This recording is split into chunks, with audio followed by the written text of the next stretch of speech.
విశ్వ హిందూ పరిషత్ స్థాపించి 60 సంవత్సరాలు పూర్తయిన సందర్భంగా ఈ నెల 2వ తేదీ విద్యుత్ నగర్లో గల చల్లా ఫంక్షన్ హాల్లో హిందూ ఆత్మీయ సమ్మేళనం నిర్వహిస్తున్నట్లు ఉత్తరాంధ్ర అధ్యక్షులు రవిశంకర్ పట్నాయక్ తెలిపారు. కాకినాడ గాంధీనగర్లో గల విశ్వ హిందూ పరిషత్ ప్రాంతీయ కార్యాలయంలో కాకినాడ జిల్లా సమావేశం జరిగింది. కార్యక్రమంలో రవిశంకర్ పట్నాయక్ పాల్గొని సభ్యులకు మార్గనిర్దేశనం చేశారు.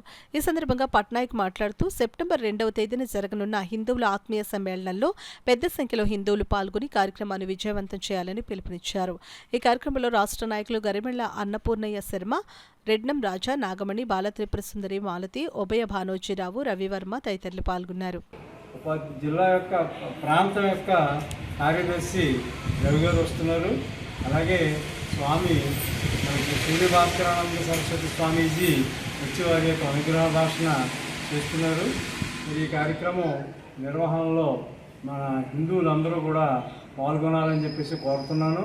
అలాగే విశ్వ హిందూ పరిషత్తో పాటు రాష్ట్రీయ స్వయం సేవక్ సంఘ్, అలాగే భారతీయ జనతా పార్టీ, సేవాభారతి, ఇలాగ అనేకమైన మిత్రపక్షాలన్నీ కూడా ఇందులో వివిధ క్షేత్రాలు దీంట్లో కలిసి చేయటం అన్నది చాలా ఘనంగా గ్రాండ్గా చేస్తూ సుమారు 500 మంది వరకు ఈ కార్యక్రమంలో హిందువులు పాల్గొంటారని అంచనాతోటి చల్లా ఫంక్షన్ హాల్లో ఈ కార్యక్రమం నిర్వహించడం జరుగుతుంది.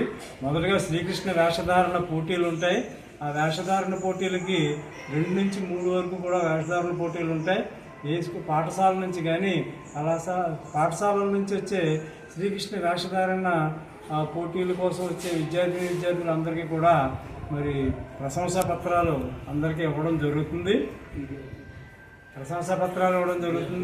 అలాగే ప్రథమ, ద్వితీయ, తృతీయ కన్సలేషన్ బహుమతులు కూడా ఇవ్వడం జరుగుతుంది. ఇంకా సాంస్కృతిక కార్యక్రమాలన్నీ ఉంటాయి కాబట్టి అందరూ కూడా 2 గంటలకే వచ్చేసి ఈ సభని విజయవంతం చేయవలసిందిగా కోరుతున్నాను.